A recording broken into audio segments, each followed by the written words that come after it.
Bismillahirrahmanirrahim. Assalamualaikum warahmatullahi wabarakatuh. Alhamdulillah wassalatu wassalamu ala Rasulillah wa ala alihi wa sahbihi wa man wallah, wala haula wala quwwata illa billahi, amma ba'd. Jamaah pengajian ba'da maghrib di Musola Al-Iman. Musola Al-Iman, alhamdulillah kita bisa berkumpul kembali untuk membahas atau meneruskan tentang bab Isra dan Mi'raj, yaitu perjalanan Nabi alaihi salatu wassalam, baginda Muhammad sallallahu alaihi wasallam, diperjalankan pada satu malam dari Makkah menuju Baitul Maqdis, yang dimana kenapa Baitul Maqdis? Karena dalam ayat Al-Isra, Subhanalladzi asra bi'abdihi lailan minal masjidil haram ilal masjidil aqsa alladzi barakna haulahu. Masjidil Aqsa atau Baitul Maqdis merupakan tempat yang diberkahi oleh Allah, ya, dan kita seyogyanya dan selayaknya untuk mengunjungi ketiga masjid yang mulia, yaitu Masjidil Haram, Masjidil An-Nabawi, dan Masjidil Aqsa. Ada tiga masjid suci yang kita harus untuk mengunjungi ketiga masjid tersebut. Salawat dan salam semoga senantiasa tercurahkan kepada junjungan kita, baginda kita Muhammad SAW, kepada keluarganya, para sahabatnya, dan orang yang mengikuti jejaknya hingga hari kiamat nanti. Alhamdulillah, dalam asar disebutkan, majtama'a qaumun fi baitin min buyutillah, tidaklah sekelompok manusia berkumpul di salah satu rumah Allah, dan ini merupakan rumah Allah, yaitu masjid. Yatluna kitaballah wa yatadarasunahu bainahum. Mereka mempelajari ayat-ayat Allah, mereka mempelajari din agama Islam ini dan mengajarkannya kepada orang lain. Illa nazalat alaihimus sakinah, kecuali Allah akan turunkan kepada mereka sakinah, ketenangan. Wa ghasyiyatuhumur rahmah, dan Allah akan limpahkan kepada mereka rahmatnya. Wa dzakarahumullahu fi man indah, dan Allah menyebut mereka yang berkumpul untuk mempelajari agama Islam ini, Allah sebut di antara para malaikat di atas sana. Amin ya rabbal alamin. Kemarin, di pertemuan kemarin kita berhenti atau sampai di pembahasan Nabi alaihi salatu wassalam setelah bertemu dengan Nabi Ibrahim, ya. Setelah bertemu dengan Nabi Ibrahim di langit yang ke-7, Nabi alaihi salatu wassalam akhirnya, di beberapa riwayat ada perbedaan. Nabi menuju Sidratul Muntaha yang pertama, lalu kemudian Nabi menuju Baitul Ma'mur. Ya, kita kemarin sudah membahas bahwasanya Baitul Ma'mur itu merupakan Ka'bahnya para malaikat di atas sana. Kalau kita sebagai manusia, kita punya Ka'bah yaitu di Makkah Al-Mukarramah. Di atas langit ke-7 ada yang namanya Baitul Ma'mur. Baitul Ma'mur itu sejenis Ka'bah, sama seperti Ka'bah yang ada di Makkah, namun itu diperuntukkan untuk para malaikat. Itu adalah Baitul Ma'mur. Lalu itu riwayat yang pertama. Riwayat yang kedua disebutkan bahwasanya Nabi menuju Baitul Ma'mur dahulu, kemudian menuju Sidratul Muntaha. Kenapa Sidratul Muntaha? Sidratul Muntaha disebut karena itu adalah akhir pengetahuan makhluk. Sudah mentok di Sidratul Muntaha. Para malaikat tidak ada yang tahu, kecuali hanya Allah yang tahu. Setelah Sidratul Muntaha ke atas, itu hanya Allah yang tahu. Sidratul Muntaha kita sudah kemarin menyebutkan bahwasanya dia berbentuk pohon besar kemudian buahnya seperti daunnya seperti telinga gajah saking besarnya, kemudian buahnya seperti apa? Buahnya seperti kendi yang sangat besar. Fa idza nabquha mislu kilali hajar. Buahnya seperti kendi yang sangat besar, itu Sidratul Muntaha, sebuah pohon yang sangat besar. Kemudian wa idza warquha, daunnya Sidratul Muntaha itu mislu adzanil fiyalah, seperti halnya telinga gajah. Lalu kemudian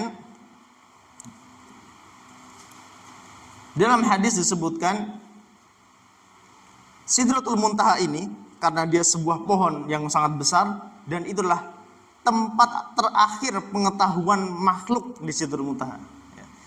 Di Sidratul Muntaha, para malaikat tidak ada yang tahu apa setelah atau di atasnya Sidratul Muntaha. Wa idza fi asliha arba'atu anhar. Pohon Sidratul Muntaha ini mempunyai akar dasar, ya. Ada 4 sungai, arba'atu anhar. Nahrani batinan, 2 sungai yang pertama itu tersembunyi, tidak ada yang tahu dari para makhluk. Wa nahrani dhahiron, dan 2 sungai yang apa? Yang nampak kita semua, bahkan saat ini kita bisa menyaksikan 2 sungai tersebut. Tadi yang pertama, 2 sungai itu tersembunyi, tidak ada yang tahu kecuali Allah, karena itu hal yang gaib. Dan 2 sungai selanjutnya itulah yang dinampakkan, kita bisa menyaksikannya bahkan pada zaman ini. Fasa'altu Jibril, lalu Nabi SAW bertanya kepada Jibril, faqala ammal batinan fafil jannah. Rasulullah bertanya, wahai Jibril, bagaimanakah atau di manakah letak sungai tersebut? Maka Jibril menjawab, 2 sungai yang tersembunyi itu ada di dalam surga. Makanya para makhluk tidak bisa melihatnya. Kita sekarang tidak bisa melihatnya. Wa amma dhahiran, adapun 2 sungai yang nampak itu fal furat. Furat, sungai Eufrat. Kalau kita buka peta atau kita bisa melihat bahkan datang ke tempatnya, sungai Eufrat itu sumbernya dari timur Turki mengalir melintasi Suriah dan Irak. Nanti dia sungai Eufrat tersebut munculnya di Teluk Arab. Itu sungai yang pertama, sungai Eufrat. Kita bisa menyaksikan. Kemudian sungai yang kedua yaitu An-Nil, sungai Nil. Sungai Nil mengalir, ya, itu di timur Afrika, melewati banyak negara, ya. Salah satunya negara Sudan dan Mesir. Itu sungai Nil. Kita bisa melihatnya.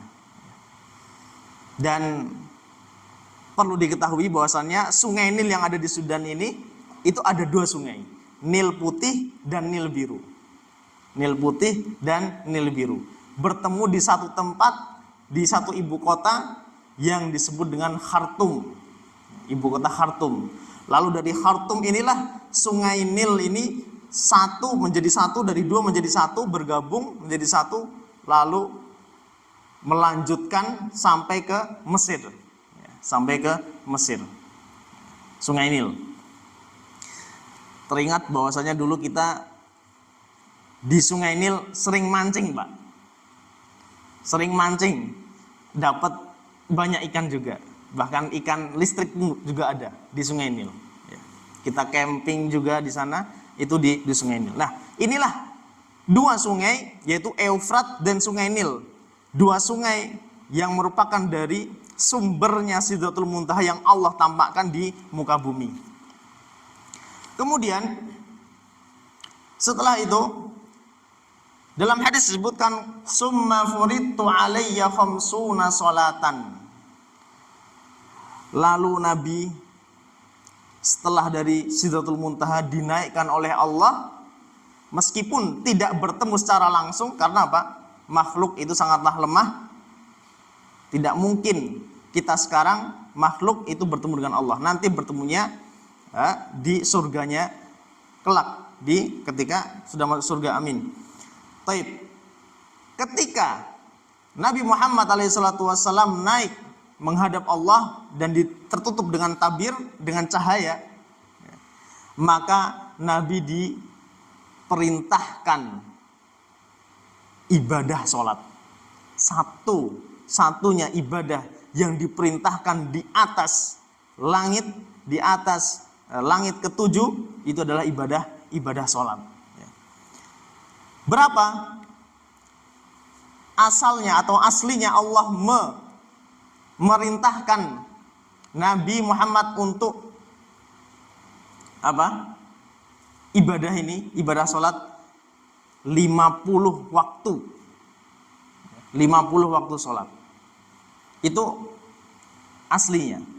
Setiap hari, kulla yaumin. Qala faraja'tu. Setelah Nabi menerima perintah sholat 50 waktu, setiap harinya Nabi turun, ya, otomatis Nabi turun melewati langit ketujuh, yaitu Nabi Ibrahim. Bertemu dengan Nabi Ibrahim tidak berkomentar apa-apa. Lalu kemudian Nabi SAW turun lagi ke langit yang ke bawahnya, yaitu ke langit yang ke-6. Ya, maka di sana Nabi bertemu dengan Nabi Musa. Setelah Nabi turun dari langit ke-6 menuju langit dari langit ke-7 menuju langit ke-6, Nabi bertemu dengan Nabi Musa. Fa'ataitu ala Musa alaihi salam faqala ma sana'ta. Apa yang kau dapatkan wahai Muhammad? Qultu furidtu alayya khamsuna salatan kulla yaumin. Aku diperintahkan untuk beribadah setiap hari 50 waktu salat. 50 kali. Berarti setiap berapa jam? Setengah jam ya, Pak. Ya, setengah jam ya. 50 kali waktu ya, setiap harinya. Maka kemudian Nabi Musa berkomentar setelah mendapati atau mendengar bahwasannya Nabi diperintahkan 50 waktu salat. Faqala inni wallah a'lamu bin nasi minka. Di dalam riwayat yang lain disebutkan qad jarrabtun nasa qablak. Wahai Muhammad, ketahuilah aku pernah, kata Musa, Nabi Musa, aku pernah mencoba umatku untuk beribadah sholat dengan apa? Dengan bilangan yang banyak. Aku mempunyai pengalaman, kata Nabi Musa. Aku memerintahkan umatku untuk beribadah dengan jumlah bilangan yang sangat banyak. Inni alastu Bani Israel asaddul mu'alajah. Aku menghadapi mereka, yaitu Bani Israel, dengan sangat keras dan sangat sulit. Dan aku yakin, kata Musa, umatmu tidak akan sanggup. Wahai Muhammad, umatmu tidak akan sanggup melaksanakan sholat 50 kali dalam sehari. Setiap setengah jam sholat, setengah jam. Gak ada waktu tidur dan gak ada waktu istirahat, bekerja dan seterusnya. Gak ada waktu untuk aktivitas. Lalu kemudian Musa melanjutkan, wa inna ummataka lan yutiku dzalik. Umatmu tidak akan mampu, tidak akan bisa untuk melaksanakan hal tersebut wahai Muhammad. Farji ila rabbik.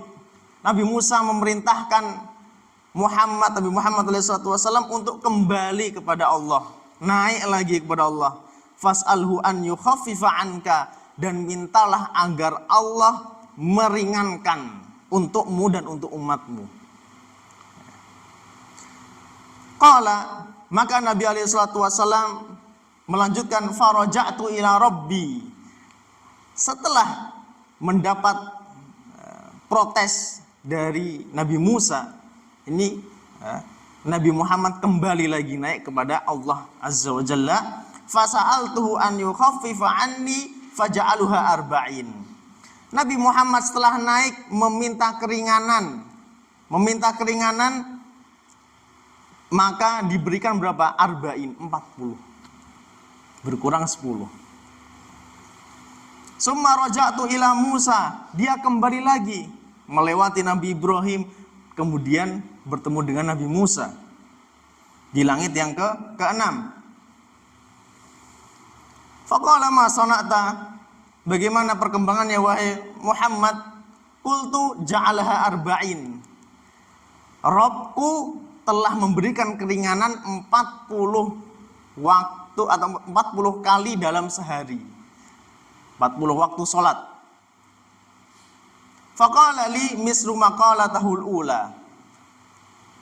Lalu kemudian Nabi Musa melanjutkan komentarnya, umatmu gak akan mampu wahai Muhammad. Aku telah mencoba untuk dipraktekkan kepada Bani Israel dan mereka tidak mampu wahai Muhammad. Minta lagi wahai Muhammad, kembali kepada Allah. Lalu Nabi Muhammad kembali lagi kepada Allah Subhanahu wa taala. Faja'aluha salasin. Diringankan menjadi 30. Begitu terus Rasulullah naik kepada Allah untuk meminta keringanan dan turun bertemu dengan Nabi Musa, ya, bertemu dengan Nabi Musa, dikomentari terus. Kurang wahai Muhammad, mintalah keringanan.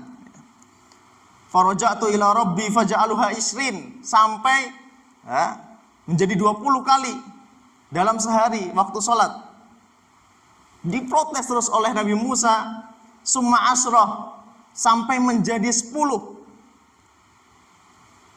Summa khomsah, dan terakhir Nabi Musa, sebenarnya Nabi Musa ketika mendengar nama atau mendengar bilangan khomsah 5, jadi subuh, duhur, asar, maghrib, isya, Nabi Musa masih, wahai Muhammad, umatmu tidak akan mampu, mintalah lagi keringanan. Nabi Musa masih protes, ya Bapak, masih protes agar diringankan lagi, karena umat Nabi Muhammad gak akan mampu untuk sholat 5 kali waktu dalam sehari. Tapi apa kata Nabi? Ini berarti menunjukkan bahwasanya Nabi Musa itu sangat peduli. Peduli kepada siapa? Kepada umatnya Nabi Muhammad. Masya Allah, berarti kita harus berterima kasih kepada Nabi Musa, ya. Fa'ataitu ala Musa fa akhbartuhu faqala li mislu maqalatahul ula. Wahai Musa, aku telah kembali kepada Allah bolak-balik. Ini menunjukkan bahwasanya apa? Allah itu berada di atas langit. Karena apa? Tadi disebutkan bahwasanya Nabi turun ke langit 7, langit ke-6, kembali lagi kepada Allah. Itu menunjukkan bahwasanya Allah berada di atas, ya, berada di atas ars. Kemudian fakultu, maka Nabi alaihi salatu wasallam menjawab, inni astahyi min Rabbi, wahai Musa, aku ini sudah malu dari Rabbku. Aku malu wahai Musa, minta keringanan terus. Bayangkan kalau 5 dikurangin lagi menjadi 3 atau 1.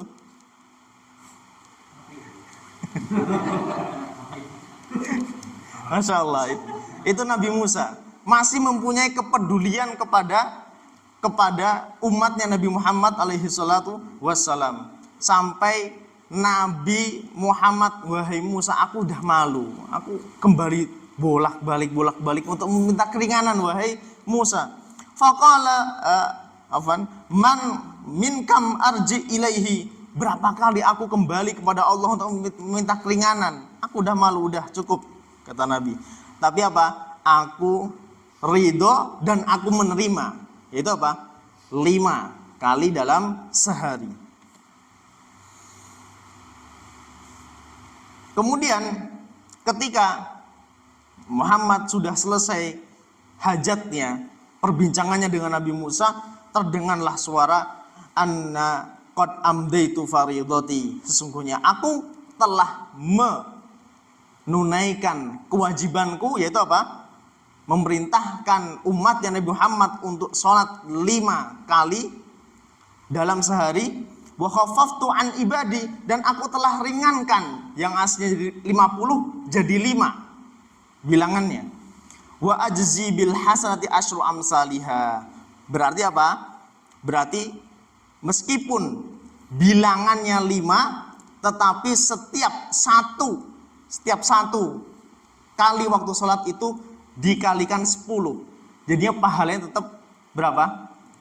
50. Jadi Masya Allah. Jadi Nabi Musa sangat peduli dengan umatnya Nabi Muhammad alaihi salatu wassalam. Di sini teks hadisnya yang dibawakan oleh Anas bin Malik bin Sa'sa'ah radhiyallahu anhuma di dalam kitab Al-Isra wal Mi'raj karangan Syekh Albani habis. Di hadis ini pembahasannya sudah selesai.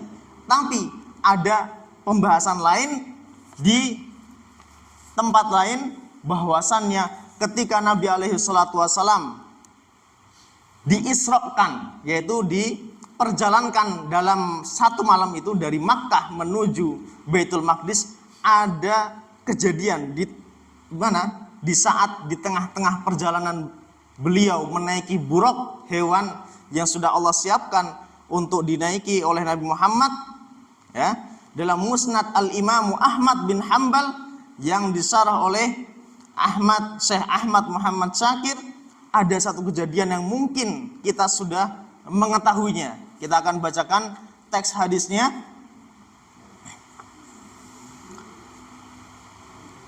Dari Sa'id bin Jubair, dari Ibnu Abbas, Abdullah bin Abbas, qala Rasulullah sallallahu alaihi wasallam, Rasulullah bersabda saat itu, ya, lamma kanatil lailah allati usriya bi fiha, pada saat malam hari ketika aku diisrakan, diperjalankan dari Makkah menuju Baitul Maqdis, atat alayya raihatun thayyibah, aku mencium bau yang sangat harum. Harum. Faqultu ya Jibril, ma hadhihi raihah at-thayyibah. Nabi alaihi salatu wasallam bertanya kepada Jibril, bau apa ini wahai Jibril? Kemudian Jibril menjawab, qala hadhihi raihatu masyitati ibnati Fir'aun wa auladiha. Ketahuilah wahai Muhammad, ini adalah baunya, ya, masyitah. Masyitah ini bukan nama orang, tapi dia adalah dari kata mustun, sisir. Mustun adalah sisir. Masyitah penyisir rambut. Biasanya di zaman dahulu, ketika di zaman raja sultanan, ya, masyitah ini penyisir rambut ibnati Fir'aun. Jadi kita mengetahui Fir'aun dan keluarganya dan bala tentaranya yang ada di mana? Di Mesir saat itu mempunyai selir-selir, ya, mempunyai pembantu-pembantu. Dan di antaranya adalah masyitah, penyisir rambut. Masyitah ini bukan nama orang, ya, tapi pekerjaannya menyisir rambut siapa? Anak perempuannya Fir'aun. Jadi Fir'aun mempunyai anak perempuan, dan anak perempuannya ini mempunyai penyisir rambut. Setiap hari disisir anaknya Fir'aun. Nah, bau yang dicium oleh Nabi Muhammad alaihissalam tatkala dia Isra itu tercium saat itu, pada malam itu. Qala qultu wa ma sya'nuha, apa yang terjadi wahai Jibril? Karena Nabi Muhammad belum tahu. Yang tahu adalah Jibril. Nah, oleh karena itu Jibril mengkisahkan, qala baina hiya tamsud ibnata Fir'aun dzata yaumin itsaqatat al-midra min yadaiha. Suatu hari ketika penyisir rambut anak perempuannya Fir'aun ini menyisir rambut, ya, suatu ketika atau suatu hari sakotat, jatuhlah al-midra, sisir tersebut. Pasti yang namanya manusia memiliki kesalahan. Sampai pun penyisir rambut profesional. Sakotot, tiba-tiba jatuhlah sisir tersebut dari kedua tangannya. Faqalat bismillah. Tatkala jatuh sisir tersebut, penyisir rambut anak perempuannya Fir'aun ini mengambil lantas membaca bismillah. Ini menunjukkan berarti kalau kita terjatuh bukan innalillah, tapi bismillah. Seperti halnya Masitoh ibnata Fir'aun, penyisir rambut anak perempuannya Fir'aun. Dia mengucap bismillah. Faqalat laha ibnatu Fir'aun. Saat itu anak perempuannya Fir'aun tahu bahwasanya yang berkuasa penuh saat itu adalah ayahnya, yaitu Fir'aun. Lalu Abi, maksudnya adalah maksudmu adalah bapakku, ayahku. Karena apa? Penyisir rambut tadi dia mengatakan bismillah dengan nama Allah. Ketika mendengar tersebut, anak perempuannya Fir'aun lantas berkomentar, apakah yang kau maksud adalah ayahku? Dengan nama Allah, yaitu ayahku. Karena Fir'aun sudah mendeklarasikan dirinya sebagai Tuhan atau sebagai Allah saat itu. Qalat la, dia menjawab tidak. Apa katanya? Walakin rabbi wa rabbuk abika Allah. Afwan, walakin rabbi wa rabbu abika Allah. Tidak, akan tetapi Rabbku, Tuhanku dan Tuhan ayahmu adalah Allah. Mendengar hal tersebut, lalu anak perempuannya Fir'aun menjawab atau berkomentar, ukhbirhu bidzalik, aku akan adukan apa yang engkau katakan ini kepada ayahku. Qalat na'am, silahkan. Fa'akhbarathu, lalu diadukanlah kejadian tadi kepada bapaknya, yaitu Fir'aun. Fada'aha, dipanggillah penyisir rambut tadi di hadapan Fir'aun. Faqala ya fulanah, wahai fulanah. Fulanah ini nama apa? Sebutan untuk perempuan, ya Pak. Nama sebutan untuk perempuan. Kalau laki-laki fulan. Kalau fulanah itu untuk perempuan, sebutan, ya. Kemudian wa inna laki rabban ghairi, apakah engkau wahai penyisir rambut anakku, engkau memiliki Tuhan selain aku? Tanya Fir'aun kepada perempuan tersebut. Qalat na'am, iya. Rabbi wa rabbukallah, Tuhanku dan Tuhanmu wahai Fir'aun adalah Allah. Fa'amara bibukratin min nuhasin fa'uhmiyat.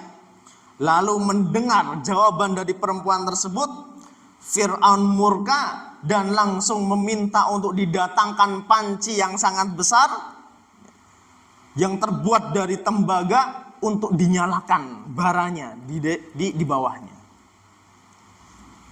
Panci yang sangat besar disuruh untuk dinyalakan api di bawah panci tersebut. Summa amara biha antulki hiya wa auladuha fiha. Setelah panci tersebut panas, ada minyaknya, sudah panas, mendidih, Fir'aun memerintahkan untuk perempuan tersebut dan anak-anaknya, keturunannya, anak-anaknya masih bayi, masih kecil, untuk dicemplungkan atau dimasukkan ke dalam bara yang mendidih tersebut. Maka kemudian qalat lahu innali ilaika hajah, wahai Fir'aun, aku mempunyai permintaan khusus untukmu. Fir'aun dalam hati, ini kayaknya hatinya mulai goyah. Karena apa? Fir'aun memerintahkan anak-anaknya juga ikut dimasukkan ke dalam bara api tersebut. Qala wa ma hajatuka. Oke, kalau begitu, baik. Apa permintaanmu wahai penyisir rambut, wahai fulanah? Qalat uhibbu an tajma'a idami wa idama waladi fi saubin wahid wa tadfinna. Aku meminta kepadamu untuk mengumpulkan tulang-tulangku dan tulang-tulang anak-anakku dikumpulkan dalam satu kain, lalu kemudian dikubur.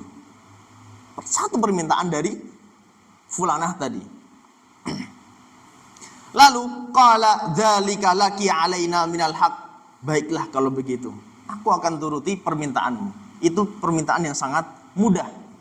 Kata Fir'aun, qala fa amara bi auladiha fa ulqu baina yadayha wahidan wahida. Lalu kemudian Fir'aun pintar. Dia tidak langsung memerintahkan penyisir rambut itu untuk dimasukkan dahulu. Yang dimasukkan dahulu adalah anak-anaknya. Agar keimanan dia goyah, berbalik. Ya. Akhirnya satu persatu anak-anaknya dimasukkan di hadapannya. Satu persatu dimasukkan. 1, 2. Sampai Sampai ilaan intahadzalika ila sobiyin laha murdo. Sampai anak terakhir yang masih dia gendong dan dia susui. Wa ka'annaha taqa'at min ajlihi. Ketika anak terakhirnya yang masih dalam buayan, masih dalam gendongan, masih dalam susuan, itu akan dimasukkan ke dalam baranya api, dia seperti ragu-ragu, masuk atau enggak, maju atau enggak.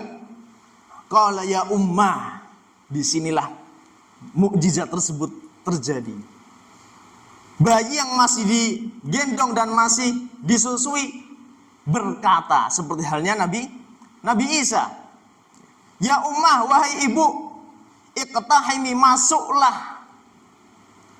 Fa inna adzabad dunya ahwanu min adzabil akhirah. Sesungguhnya siksa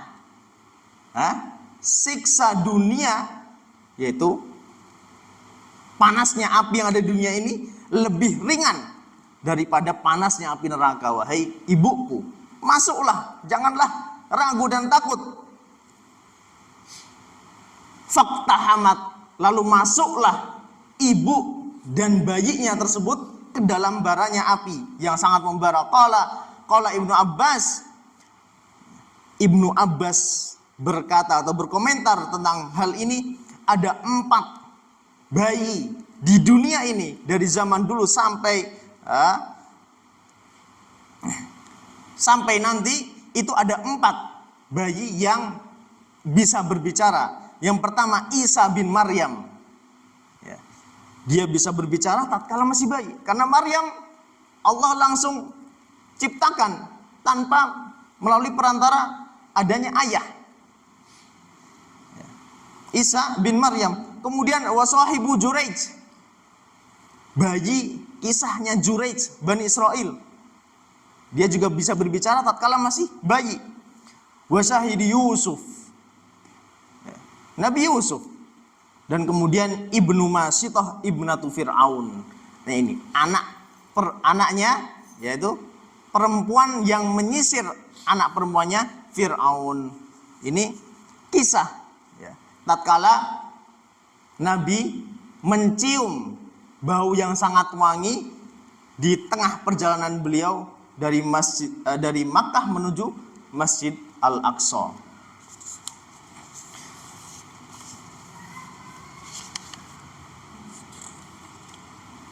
Kemudian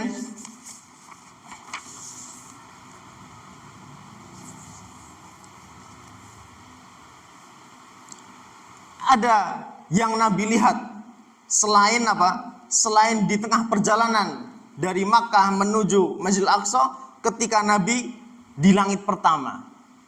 Nabi juga melihat di dalam riwayat Anas, qala Rasulullah ra'aitu lailata usriya bi rijalan tuqradu syafahuhum bimaqarid min nar. Aku melihat, kata Nabi SAW, tatkala dia kemarin mencapai langit yang pertama, sebelum atau sudah bertemu dengan Adam alaihissalam, Nabi melihat seseorang yang lidah mereka digunting. lidah-lidahnya digunting ketika menuju atau ketika sampai di langit pertama, digunting dari apa?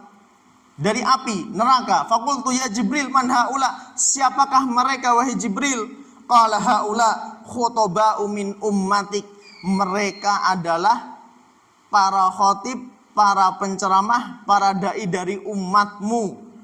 Ya'muruna an-nasa bil birri wa yansawna anfusahum wa hum yatlunal kitab. Mereka memerintahkan manusia untuk berbuat kebaikan, wa yansawna anfusahum, mereka lupa terhadap diri-diri mereka sendiri, wa hum yatlunal kitab, dan mereka membaca Al-Qur'an, afala ya'qilun, tidaklah mereka memahami isinya. Ini juga peringatan terutama buat diri saya pribadi. Saya memerintahkan atau saya mengajak kepada kebaikan, tapi kalau saya tidak mengamalkan, ini yang Nabi lihat di langit yang pertama. Buat kita semua, ya. Atamuruna an-nasa bil birri wa tansawna anfusakum wa antum tatlunal kitab afala taqilun. Itulah yang Nabi lihat. Ada peringatan lagi yang datang dari Rasulullah sallallahu alaihi wasallam tatkala dia juga melihat saat Mi'raj, saat dinaikkan oleh Allah menuju langit. Nabi melewati suatu kaum, lahum atfarun min nuhas, memiliki kuku-kuku dari tembaga. Yakhmisuna wujuhahum, mereka mencakar wajah-wajah mereka, wasudurahum, mereka mencakar dada-dada mereka. Fakultu, maka Nabi bertanya, man haula ya Jibril? Siapakah mereka wahai Jibril? Qala haula illadzina ya'kuluna luhuman nas. Jibril menjawab, merekalah orang-orang yang memakan daging manusia. Maksudnya adalah ghibah. Berbuat ghibah, menggibahi saudaranya. Wa yaqauna fi a'radihim, menggibah atau menjatuhkan harga diri orang lain. Ini peringatan untuk kita semua. Nabi saat itu dia melewati kaum yang kondisinya seperti itu. Akibatnya ada apa? Karena mereka berbuat ghibah, karena mereka menjatuhkan harga diri orang lain. Banyak sekali ya yang Nabi lihat. Contohnya adalah Nabi melihat rijalan lahum masyafir. Sekelompok orang memiliki mulut syafahu kabirah, mulutnya sangatlah besar, kasyafahul ba'ir, seperti mulutnya seekor sapi. Fi aidihim qita'un min narin, di tangan mereka memiliki sebongkah api atau segenggam api dari kal-afhar, ya. Segenggam api seperti batu panas, ya, al-hijarah, batu yang sangat panas dari api. Yaqdhifunaha fi afwahihim, mereka memakan batu tersebut, memasukkan ke dalam mulutnya, fatakhruj min adbarihim, lalu keluar dari dubur mereka. Fa akhbarahu Jibril, Jibril saat itu memberitahukan kepada Nabi, haula'i akalatu amwalul yatama zulman, mereka adalah orang-orang yang memakan harta anak yatim secara zalim. Secara zalim. Ini sudah diperingatkan oleh Allah, diperlihatkan oleh Allah, dan diberitahukan oleh Jibril, dan disampaikan oleh Nabi Muhammad SAW tatkala kejadian Isra dan Mi'raj. Ini peringatan untuk kita semua. Dan ada juga peringatan tentang memakan riba, harta riba. Nabi juga melihat suatu kaum yang butunihim kalbuyut fihal hayat. Perut mereka sangatlah besar seperti halnya rumah yang di dalamnya terdapat banyak ular. Fa akhbarahu Jibril, Jibril mengabarkan bahwasanya haula'i akalatur riba, mereka adalah para pemakan riba. Dan ini sudah diperingatkan sejak kejadian Isra dan Mi'raj, dan kita di zaman sekarang melihat orang-orang yang memakan harta riba, ya. Ini di dalam riwayatnya tafsir Ibnu Katsir.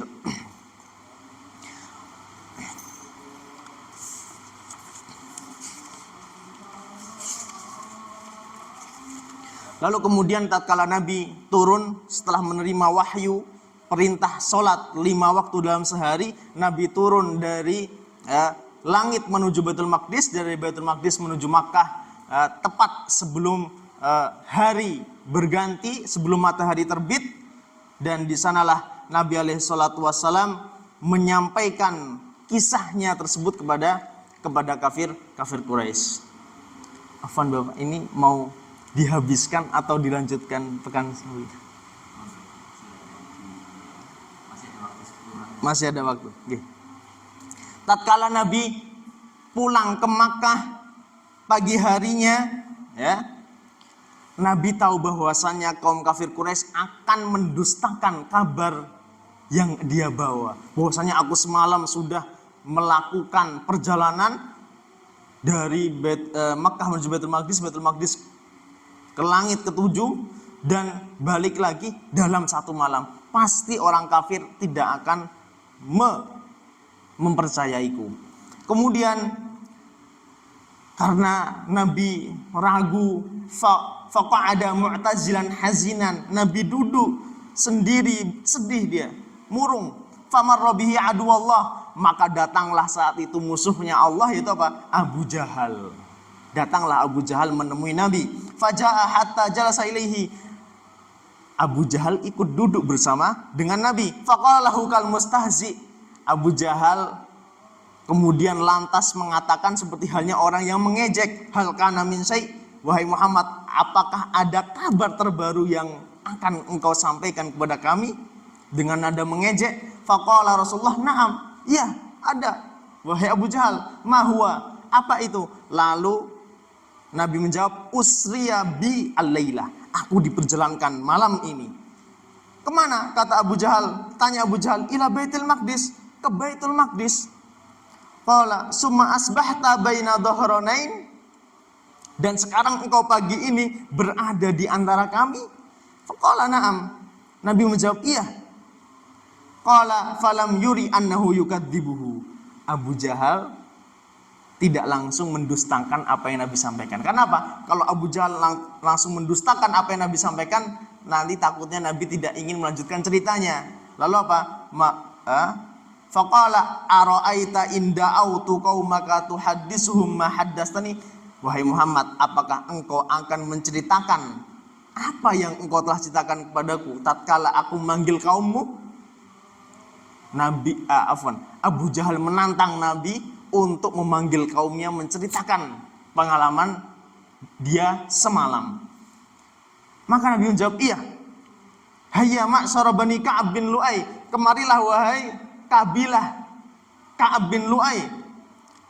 Maka mereka berkumpul, hadis qaumaka bima haddastani, ceritakanlah kepadaku apa yang engkau ceritakan, ceritakanlah kepada kaummu apa yang telah engkau ceritakan kepadaku, kata Abu Jahal. Maka Nabi menceritakan bahwasannya aku semalam diperjalankan dari Makkah menuju Baitul Maqdis, dari Baitul Maqdis menuju Sidratul Muntaha, dan aku kembali saat ini pagi ini aku sudah berada di tengah-tengah kalian. Kemudian apa?